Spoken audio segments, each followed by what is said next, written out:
Welcome and thank you very much once again for being here with me and learning from me. So, in this class, we are going to redo Aristotle's Poetics, a text that you have studied many times, but from this examination point of view, we are studying it again. Are you ready? Let's do this.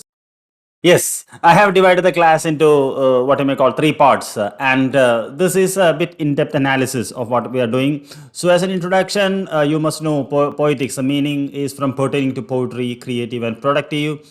And no, it's the first non-philosophical work from the literary theory, and it was lost. And only in the 13th and 14th century, it was recovered from Arabic translations and Latin translations of Arabic. Okay, then it was during the Renaissance period, Italy, it started to flourish, and Aristotle has been called as Stagirite by Pope. Sometimes they may ask who is called as Stagirite. That is Aristotle because it is the name of the place based on which that has been called. And what are the important points? This is the basic of this text. Important thing. First thing is that it is a response to Plato. You know that there are 26 chapters to this, and it can be divided into 6 parts because it speaks about 6 things. And the primary thing is that Aristotle speaks about poetry as an imitation of reality. And he argues that poetry is more philosophical and serious than history because since it's a response to Plato. And because poetry speaks universal truth, we'll discuss that part in between. It imitates human action. Then he speaks about elements of tragedy. He says that there are 6 elements of tragedy. For one word, they may ask: plot, character, thought, diction, melody, and spectacle. These are the 6 elements. Just first one is a plot, second one character, third one thought, diction, melody, and spectacle. Then he says plot is the most important element of tragedy because a plot means the arrangement of incident. And he says a tragedy needs a complex plot. He defined plot into simple and complex. In complex plot, there will be peripeteia and anagnorisis, tragic flow, all them coming. And it must have a beginning, middle, and end. And it should follow a cause and effect principle. That is, Aristotle says a man must suffer from his own actions. Okay. Sometimes we may think that isn't it fate? But the person doesn't know that is fate. Okay. He always suffers from his own actions. That is one of the central themes of Aristotle's definition of tragedy. Then he speaks about the 3 unities of tragedy: unity of place, that is time, place, and action. That is, it must happen in a single day, it must be located in a single place, and it must be of a single plot. Diversions and distractions, he was against it. And then he speaks about different genres of poetry. Firstly, there are 3 genres of poetry. He says epic, tragedy, and comedy. And he says epic is the highest form when it comes to imitation. And it's imitate action of heroes and gods. And tragedy is the second highest form in imitation because it's actions and nobles and virtuous people. Comedy is lowest. Remember, there is a confusion. It may happen here. When it comes to poetry, he puts tragedy above epic. Okay. ഏറ്റവും നല്ല genre ഏതാണെന്ന് ചോദിക്കും tragedy എന്നാണ് പറയുന്നത്. കാരണം he says that all elements of epic can be found in a tragedy. Tragedy has got spectacle and action എന്ന് പറയുന്നു. എപ്പിക്കിനതില്ല. അപ്പോൾ ഏറ്റവും ഹയസ്റ്റ് genre എന്ന് പറയുന്ന ട്രാജഡി, epic comedy ആണ്. പക്ഷേ when it comes to imitating action, he says that epic imitates gods and deeds. Tragedy imitates noble and virtuous people, and comedy, the low, imitate actions of ordinary people. അപ്പോൾ ആ ഒരു confusion വരരുത് അവിടെ, കൃത്യമായിട്ട് note ചെയ്യണം. Then role of catharsis, അതായത് that is a function of tragedy is to produce catharsis, അതായത് ഒരു ഇമോഷണൽ പർഗേഷൻ ഇഫക്റ്റ് ആണ് ഉദ്ദേശിക്കുന്നത്. പിറ്റി ആൻഡ് ഫിയർ ആണ് ട്രാജഡി ഇതാക്കേണ്ടത്. At the end of the tragedy, your emotions must have gone എന്നാണ് Aristotle പറയുന്നത്. You know that. Then he also criticizes the previous theories, basically Plato, who viewed poetry as what you may call inferior, and he argues the importance of poetry എന്ന് പറഞ്ഞാണ് ഇതാക്കുന്നത്. അപ്പോൾ ഇതാണ് ഒരു what you may call the central part of poetics എന്ന് പറയുന്നത്. ഇനി നമ്മളൊരു ഡീറ്റെയിൽഡ് അനാലിസിസിലേക്കാണ് പോകുന്നത്. യെസ്, ഇതിലൊരു ഡീറ്റെയിൽ അനാലിസിസ് ആണ് ചെയ്യുന്നത്. ഇത്രയും ഭാഗങ്ങൾ ഞാൻ ഏറ്റവും ചുരുക്കിയിട്ട് പറയുന്നതാണ്. ഇതിൽ നിന്നുള്ള വൺ വേർഡ് മിസ്സായി പോകാണ്ടിരിക്കാൻ വേണ്ടി. അപ്പോൾ ആദ്യം അരിസ്റ്റോട്ടിൽ പറയുന്ന ഇമിറ്റേഷനെ കുറിച്ചാണ്. കാരണം അനുകരണ കലയാണ് ട്രാജഡി എന്ന് പറയുന്നത് അരിസ്റ്റോട്ടിൽ തുടങ്ങുന്ന പോയിറ്റിക്സ്. എന്നിട്ട് അദ്ദേഹം പറയുന്നത് അനുകരണം എന്ന് പറയുന്നത് പ്ലേറ്റോ പറഞ്ഞ പോലെ മിമിക്രി ആയിരുന്നില്ല, it is A creative act എന്നാണ് പറയുന്നത്. ആൻഡ് അരിസ്റ്റോട്ടിൽ പറയുന്ന 3 കാര്യങ്ങളാണ് ട്രാജഡി ഇമിറ്റേറ്റ് ചെയ്യുന്നത്. ആർട്ട് ഇമിറ്റേറ്റ് ചെയ്യുന്നത്. ഒന്ന് എന്താ പറയുക, മീഡിയം, ഒബ്ജക്ട്സ് ആൻഡ് മാനർ. അങ്ങനെ 3 കാര്യങ്ങളാണ് പറയുന്നത്. അപ്പോൾ ആദ്യം നമുക്ക് എന്താണ്, ഒരു ഒബ്ജക്റ്റിനെയാണ് അനുകരിക്കേണ്ടത്. അപ്പോൾ അതിനാണ് ട്രാജഡി ആൻഡ് കോമഡി എന്ന് പറയുന്നത്. അപ്പോൾ എന്താണ് ഒബ്ജക്റ്റ്? ട്രാജഡി അനുകരിക്കുന്നത് എന്താണ്? Men doing action or experiencing something എന്നാണ് അരിസ്റ്റോട്ടിൽ പറയുന്നത്. അതായത് അനുകരിക്കുന്ന എന്തിനാണ്? Men doing action or experiencing. And ഇത് imitation could be higher or lower. Imitation എന്ന് പറയുന്നത് ഡയറക്റ്റ് ഇമിറ്റേഷൻ അല്ല, ക്രിയേറ്റീവ് ഇമാജിനേഷൻ ആണ്. അതായത് ഡയറക്റ്റ് കാണുന്ന ഹിസ്റ്ററി ആവും, ക്രിയേറ്റീവായിട്ട് പോയിട്ട് ഇമാജിൻ ചെയ്യുന്നതാണ് ചെയ്യുന്നത്. ദെൻ പോയിറ്റിന് ഈ imitation either he can idealise or caricature. Idealise ചെയ്യുമ്പോൾ ട്രാജഡിയും, ട്രിബിയലൈസ് കാരിക്കേച്ചർ ചെയ്യുമ്പോൾ കോമഡിയും. അപ്പോൾ എന്താണ്, 3 കാര്യങ്ങളാണെന്ന് പറഞ്ഞു. ഒന്ന് ഒബ്ജക്ട്സ്, മാനർ ആൻഡ് മീഡിയം. അതിൽ ഒബ്ജക്ട്സ് എന്താണ് ഇമിറ്റേറ്റ് ചെയ്യുന്നത്? Imitate men in action. ഇതാണ് ആദ്യം നമുക്ക് അറിയേണ്ടത്. Then medium of imitation. അപ്പോൾ ആദ്യം ഒരു അനുകരണത്തിന് ഒരു മനുഷ്യന്മാരെടുത്തു. എന്ത് മീഡിയത്തിലാണ്? അതിൽ പറയുന്ന ഒരു പെയിൻറ്റർ ആണെങ്കിൽ കളർ ഉപയോഗിക്കും, ഒരു ട്രാജഡിയിലാകുമ്പോൾ വാക്കുകളാണ് ഉപയോഗിക്കുന്നത്. Okay, medium of a painter is colour, that is of poetry. Then manner. അപ്പോൾ ആദ്യം ഒബ്ജക്ട്സ് മനുഷ്യനാണെന്ന് പറഞ്ഞു. എന്ത് മീഡിയത്തിലാണ് അനുകരിക്കുന്നത്? പെയിൻറ്റർക്ക് കളറാണെങ്കിൽ ഒരു ആർട്ടിസ്റ്റിന് വാക്കുകളാണ്. ഓക്കെ, ദെൻ എന്ത് മാനറിലാണ് ഇമിറ്റേറ്റ് ചെയ്യുന്നതാണ് പറയുന്നത്? 3 മാനറിൽ ഇമിറ്റേറ്റ് ചെയ്യാം. ഒന്ന് എന്താ പറയുക, നരേറ്റ് ചെയ്യാം. അവിടെ എപ്പിക് അതാണ് ചെയ്യുന്നത്, അതായത് കഥ ഇങ്ങനെ പറഞ്ഞു പോകുന്നു. ഡ്രാമ എന്ന് പറയുന്നത് ആക്ഷനാണ്, മെൻ ഡൂയിങ് ആക്ഷൻ. അപ്പോൾ ഡ്രാമാറ്റിക് അല്ലെങ്കിൽ എ കോമ്പിനേഷൻ ഓഫ് ബോത്ത്. അപ്പോൾ ട്രാജഡി യൂസസ് ഡ്രാമാറ്റിക് മെത്തേഡ്. അതുകൊണ്ടാണ് അദ്ദേഹം ട്രാജഡിയാണ് ഏറ്റവും ഹയസ്റ്റ് ഫോം ഓഫ് ജോണർ എന്ന് പറയുന്നത്. കാരണം അത് ഡ്രാമയിലൂടെയാണ് കാണിക്കുന്നത്, അതിൽ സ്പെക്ടക്കിൾ ഉണ്ട്. അപ്പോൾ ഇതാണ് നമ്മൾ ആദ്യം അറിയേണ്ടത്. ഇമിറ്റേറ്റ് ചെയ്യുന്ന മനുഷ്യന്മാരെയാണ്, ഇമിറ്റേറ്റ് ചെയ്യുന്ന മീഡിയം വാക്കുകളാണ്. എന്താണ് ഇമിറ്റേറ്റ് ചെയ്യുന്ന മാനർ എന്ന് പറയുന്നത്? അവിടെ എന്താ പറയുക, ഈതർ നാരേറ്റീവ് ഓർ എപ്പിക്, അതിൽ നാരേറ്റീവ് ഓർ ഡ്രാമാറ്റിക്. അപ്പോൾ ഡ്രാമയാണ് എന്താ പറയുക, ഒരു ട്രാജഡി ഇതെന്ന് പറയുന്നു. ഇനി എന്താണ് ഒറിജിനൽ ഡെവലപ്മെൻറ്റ് ഓഫ് പോയിട്രി ആണെന്ന് പറയുന്നത്. അദ്ദേഹം പറയുന്നത് 4 ഇൻസ്റ്റിങ്ക്റ്റിലൂടെയാണ് നമ്മൾ തുടങ്ങുന്നത്. ഒന്ന്, we have a natural instinct to imitate എന്നാണ് പറയുന്നത്. ഇമിറ്റേറ്റ് ചെയ്യുമ്പോൾ you get natural pleasure. Then എന്താ പറയുക, we like harmony and rhythm. അതുകൊണ്ടാണ് നമുക്ക് ഈ ഡ്രാമ ഇഷ്ടപ്പെടുന്നത്, നമ്മുടെ നാച്ചുറൽ ഇൻസ്റ്റിങ്ക്റ്റ് ആണെന്നാണ് പറയുന്നത്. പിന്നെ learning something new is always A pleasurable. ഈ 4 ഹ്യൂമൻ ഇൻസ്റ്റിങ്ക്റ്റ് കൊണ്ടാണ് നമ്മൾ അനുകരണം എന്ന് പറയുന്നത്.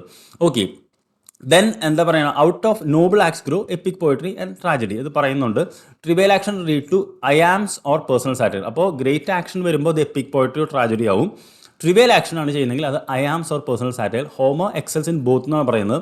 ഹോമറിൻ്റെ ഇലിയഡ് ആൻഡ് ഒഡീസി എന്താ പറയുക, ഒരു എപ്പിക് ആണെങ്കിൽ മാർഗരറ്റ്സ് എന്ന് പറയുന്ന ഒരു കോമഡിയാണ്. അൺഫോർച്ചുനേറ്റ്ലി ആ വർക്ക് ലോസ്റ്റ് ആയിപ്പോയി, we don't have it. Okay, അതും അതിൽ പറയുന്നുണ്ട്. യെസ്, ദെൻ പിന്നെ അദ്ദേഹം ഇത് വന്നു, definition of epic and tragedy. ഇവിടെ ട്രാജഡി എപ്പിക്കും കമ്പയർ ചെയ്യാറുണ്ട്. There are difference between them. Epic narrative ആണ്, ട്രാജഡി ഡ്രാമാറ്റിക് ആണെന്നാണ് പറയുന്നത്. Epic uses heroic metre, tragedy use multiple metres. Epic is longer and not limited to one place എന്നാണ് പറയുന്നത്. Tragedy is superior to epic because all elements of epic can be found in tragedy and spectacle and melody are elements of tragedy. പിന്നെ ആണ് അദ്ദേഹം ട്രാജഡിനെ define ചെയ്യുന്നത് chapter 6-ൽ. അത് നിങ്ങൾക്കറിയാലോ, tragedy നമ്മൾ ഇത്രയും പറഞ്ഞ കാര്യങ്ങൾ ഇമിറ്റേഷൻ ഓഫ് എൻ ആക്ഷൻ ആണ്, സീരിയസ് ആണ്, സെർട്ടൺ മാഗ്നിറ്റ്യൂഡ്, അതായത് ഒരു ദിവസത്തിനുള്ളിൽ നിൽക്കണം, കംപ്ലീറ്റ് ആയിരിക്കണം, അപ്രോപ്രിയറ്റ് ആൻഡ് പ്രഷറബിൾ ലാംഗ്വേജ്. അപ്പോൾ അവിടെ നെറേറ്റീവ് അല്ല, ഡ്രമാറ്റിക് ആക്ഷൻ തന്നെയാണ്. ഡ്രമാറ്റിക് റാദർ ദാൻ നെറേറ്റീവ് എന്ന് പറയുന്നുണ്ട്. ലാംഗ്വേജ്, പോയറ്റിക് ഡിക്ഷനെ കുറിച്ച് പറയുന്നുണ്ട്. ഇൻസിഡൻറ്റ് അറൗസിങ്, ഇത് അവസാനം ultimate end of the tragedy is arousing pity and fear to accomplish catharsis എന്നാണ് പറയുന്നത്. 6 ഫോർമേറ്റീവ് എലമെൻറ്റ്സ് ഓഫ് ട്രാജഡി പറയുന്നത് അദ്ദേഹം. 3 ആർ കൺസേൺഡ് വിത്ത് എന്താ പറയുക, objects, piece of life, dramatic personae and thoughts the express, means of imitation and action, songs and spectacle and mode of imitation. Okay, അപ്പോൾ 6 formative എന്ന് പറയുന്നത് 3 ഒബ്ജക്ട്സിനെ വെച്ചിട്ടാണ്, 2 പിന്നെ means of imitation, അതായത് diction and song, and finally എന്താ പറയുക, spectacle, the mode of imitation. എന്നിട്ട് അദ്ദേഹം പറയുന്നത് plot is the soul of tragedy എന്ന് പറയുന്നുണ്ട്. പിന്നെ പ്ലോട്ട് ആകുമ്പോൾ എങ്ങനെയാണ് പ്ലോട്ട് കൺസ്ട്രക്ട് ചെയ്യുന്നതാണ് പിന്നീട് അതിൽ പറയുന്നത്. അതിൽ Aristotle action must be whole, it must have a beginning, middle and end. Tragic action is more effective as it begins late in the career of a hero എന്ന് അദ്ദേഹം പറയുന്നുണ്ട്. മാഗ്നിറ്റ്യൂഡ് എന്ന് പറഞ്ഞാൽ there must be a certain length എന്ന് പറയുന്നുണ്ട്. He compares plot to tragedy a creature, ഒരു organic whole ആയിട്ടാണ് അദ്ദേഹം പറയുന്നത്. അദ്ദേഹം പറയുന്നത് വളരെ ടു ക്ലോസ് മൈക്രോസ്കോപ്പിക് വെച്ച് കഴിഞ്ഞാൽ you will not enjoy it. Too far away വെച്ചാലും നമുക്ക് അതിന് ഇതിൽ കാണാൻ പറ്റില്ല. അപ്പോൾ it must be closer enough for us to enjoy it എന്നാണ് ഈ പ്ലോട്ടിനെ കുറിച്ച് അദ്ദേഹം പറയുന്നത്. ഓക്കെ, എന്നിട്ട് 2 തരം പ്ലോട്ടിനെ പറ്റി പറയുന്നുണ്ട് അദ്ദേഹം, simple plot and complex plot. Complex പ്ലോട്ടിലാണ് പെരിപ്പിറ്റേയ ആൻഡ് അനഗ്നോസിസ് വരുന്നത്. ദെൻ നേച്ചർ ഓഫ് പോയറ്റിക് ട്രൂത്തിനെ കുറിച്ചാണ് അദ്ദേഹം അടുത്ത് പറയുന്നത്. പോയിറ്റ് എന്ന് പറഞ്ഞാൽ മേക്കർ എന്നാണ് ഗ്രീക്കിൽ അർത്ഥം. അപ്പോൾ ഇതിൽ ഇവിടെ അരിസ്റ്റോട്ടിൽ പറയുന്നത് the duty of poet is not to tell what happen but what may happen എന്ന് പറയുന്നുണ്ട്. So tragedy does not imitate life but a conception of life. Some പോസിബിലിറ്റീനെയാണ് ട്രാജഡി എന്ന് പറയുന്നത്. ഒരിക്കലും റിയൽ അല്ല, സാധ്യതയുള്ളത്. ഇങ്ങനെയൊക്കെ ചെയ്തു കഴിഞ്ഞാൽ, ഫോർ എക്സാമ്പിൾ ഒത്തല്ലോന് ഭാര്യനെ സംശയിച്ചാൽ എന്ത് സംഭവിക്കാം എന്നുള്ളതാണ്, അല്ലെങ്കിൽ കിങ്ങിനെ കൊന്നാൽ എന്ത് സംഭവിക്കാം എന്നുള്ളതാണ് മാക്ബത്തിൽ പറയുന്നത്. അപ്പോൾ എല്ലാ ട്രാജഡിയിലും പോസിബിലിറ്റീസ് ആണ് പറയുന്നത്. Then poetry is more philosophical than history because it searches for universal truth. അപ്പോൾ നമുക്ക് ഇത് ട്രാജഡി പറഞ്ഞു തരാണ് ചെയ്യുന്നത്, ഇങ്ങനെയൊക്കെ ചെയ്താൽ ഇതേപോലെ സഫർ ചെയ്യേണ്ടി വരുമെന്ന്. പിന്നെ ഒരു കാര്യം ഓർക്കണം, ഗ്രീക്ക് ട്രാജഡി എന്ന് പറഞ്ഞാൽ എപ്പോഴും റിലീജിയസ് ഒറിജിനിൽ വന്നിട്ടുള്ളതാണ്. അപ്പോൾ നമ്മളിപ്പോൾ ഇഡിപ്പസ് എല്ലാം നോക്കിയാലും അതിൽ ഗോഡ് ഒരു കാര്യം തീരുമാനിച്ചിട്ടുണ്ട്, അതിനെതിരെ ഫൈറ്റ് ചെയ്യുന്ന ആൾക്കാർക്കാണ് ആ സഫറിങ് വരുന്നത്. അപ്പോൾ ഒരു ഫെയ്റ്റ്ലെസ്സിൽ റൂട്ടഡ് ആയിട്ടുള്ളതാണ് എപ്പിസോഡിക് പ്ലോട്ടിന് എഗെയിൻസ്റ്റ് ആണ് അരിസ്റ്റോട്ടിൽ. പിന്നെ ഈ പെരിപ്പറ്റേ അനഗ്നോറസിസ് ആൻഡ് സഫറിങ് എന്ന 3 കാര്യങ്ങൾ, 3 പാർട്ട് ഓഫ് ട്രാജഡിയാണ്. പെരിപ്പറ്റേയ എന്ന് പറഞ്ഞ ആൾക്കാരല്ലോ, it's a sudden reversal of fortunes, അതായത് എങ്ങനെയാണ് discovery of anagnorisis. Okay, yeah sorry, cold. Peripeteia എന്ന് പറഞ്ഞാൽ സഡൻ റിവേഴ്സൽ, അതായത് നമ്മളൊരു കാര്യം ചെയ്യണമെന്ന് ആഗ്രഹിക്കുന്നു. ഫോർ എക്സാമ്പിൾ 2 കാര്യത്തിലാവാം. ഒന്ന്, reversal of what the hero intended. For example Duncan's murder Macbeth ഉദ്ദേശിക്കുന്ന പോലെ എല്ലാം നടക്കുന്നത്. അപ്പോൾ അവിടെ റിവേഴ്സൽ ഓഫ് ഇതാണ് സംഭവിക്കുന്നത്, ഫോർച്യൂൺസ്. ഈഡിപ്പസിൽ നോക്കുകയാണെങ്കിൽ ഇറ്റ്സ് ഓൾറെഡി ഡിറ്റർമിൻഡ്. അത് അനഗ്നോറസിസ് എന്ന് പറഞ്ഞാൽ ആൾക്കാരല്ലോ, ഡിസ്കവറിയാണ്, തിരിച്ചറിവാണ്. പിന്നെ സഫറിംഗ് എന്ന് പറഞ്ഞാൽ അവസാന ഭാഗത്ത് വരുന്നതാണ്, അതായത് ഇപ്പോൾ ഈഡിപ്പസ് കണ്ണ് കുത്തി പൊട്ടിക്കുന്നത്. അപ്പോൾ എങ്ങനെയാണ് സംഭവിക്കുന്നത്? It's because of the tragic flow in the character, അതായത് അവനവൻ ചെയ്യുന്ന ഇതുകൊണ്ട് വരുന്ന ഒരു സംഭവം എന്നാണ് പറയുന്നത്. പിന്നെ ക്വാണ്ടിറ്റി പാർട്സ് ഓഫ് ട്രാജഡി അദ്ദേഹം പറയുന്നുണ്ട്, 4 ഭാഗങ്ങളാണ് ട്രാജഡിക്ക് എന്ന് പറയുന്നത്. ഒന്ന് പ്രൊലോഗ്. പ്രൊലോഗ് എന്ന് പറയുന്നത് പെരോഡിന് മുമ്പുള്ളതാണ്. പെരോഡ് എന്ന് പറഞ്ഞാൽ ആദ്യം ഒരു കോറസ് വന്നത് സോങ് എന്നതാണല്ലോ. Then episode, exode. അതിൽ അതായത് prologue, choric song, episode, exode എന്നുള്ളതാണ്. കോറിക് സോങ് തന്നെ 3 ഉണ്ട്. ഒന്ന് പെരോഡാണ്. അപ്പോൾ ആദ്യം ശരിക്കും അതിലൊരു പ്രൊലോഗ് ഉണ്ടാവും, അത് കഴിഞ്ഞിട്ട് കോറിക് സോങ് ആണ്, ഒരു കോറസ് വന്നിട്ട് എന്താണ് നടക്കാൻ പോകുന്നതെന്ന് പറയും. പിന്നെ എന്താണ് പറയുക, സ്റ്റാറ്റിസ്മോൺ എന്ന വാക്ക് ഉപയോഗിക്കുന്നുണ്ട്. ദെൻ കോമോസ്. കോമോസ് എന്ന് പറയുന്ന സ്റ്റാറ്റിസ്മോൺ എന്ന് പറഞ്ഞൊരു കോറിക് ഓർഡാണ്, അതായത് ഡ്രാമയുടെ ഉള്ളിൽ പറയുന്നൊരു സംഭവമാണ്. ഇതൊക്കെ കൃത്യം മനസ്സിലുണ്ടെന്തോ, ജസ്റ്റ് ഒന്ന് അറിയാൻ വേണ്ടി പറയുന്നതാണ്, അത്രയ്ക്കേ ഉള്ളൂ. കാരണം അത് എന്താ പറയുക, പോയിറ്റിക്സിലുണ്ട്, അപ്പോൾ അത് ഒഴിവാക്കാൻ പറ്റില്ല. കോമോസ് എന്ന് പറയുന്നത് ഇവർ രണ്ടിനും കൂടി ഒരുമിച്ച് കരയുന്ന ഒരു ഭാഗമാണ്.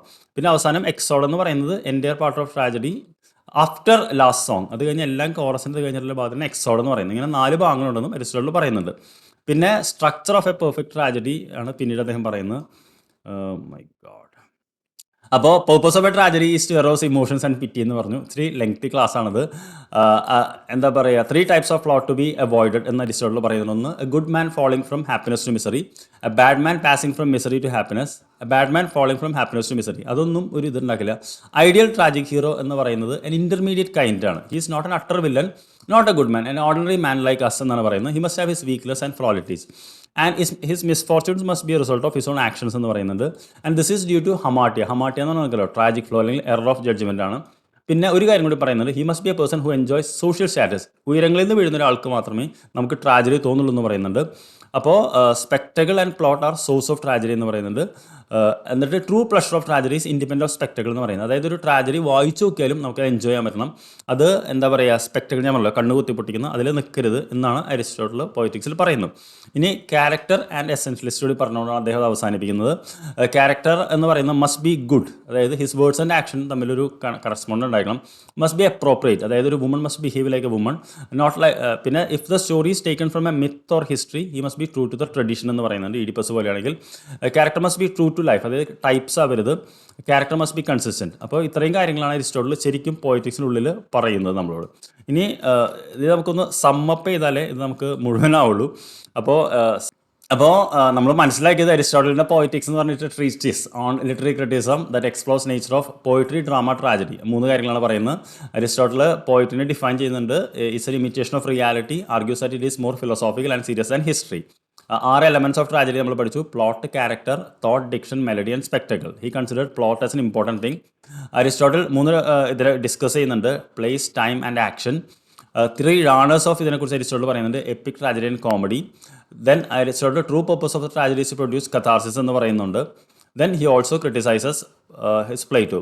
അപ്പോൾ to be honest with you, എന്താ പറയുക, ഇതാണ് ശരിക്കും അതിൻ്റെ ഒരു പോയിറ്റിക്സിനുള്ളിലുള്ളത്. അപ്പോൾ പിന്നെ MC കൂടി ചെയ്യുമ്പോൾ നമുക്ക് കിട്ടേണ്ടതാണ്. കുറച്ച് എലോബറേറ്റ് ആയി പോയി, ചില ഭാഗങ്ങൾ കുറച്ചൊരു വേഗമായി എന്ന് എനിക്ക് തോന്നുന്നുണ്ട്. പക്ഷേ ഇതിനപ്പുറം ഇത് എങ്ങനെയാണ് ചെയ്യേണ്ടതെന്ന് എനിക്ക് അറിയില്ല. അപ്പോൾ thank you very much for watching till the end. ഇതിൽ നിന്നൊരു മാർക്ക് നിങ്ങൾക്ക് ഷുവറായിട്ട് കിട്ടും, ഒന്നുകൂടി കണ്ടു നോക്കിയാൽ മതി. I'll see you in the next class. Take care. Bye-bye.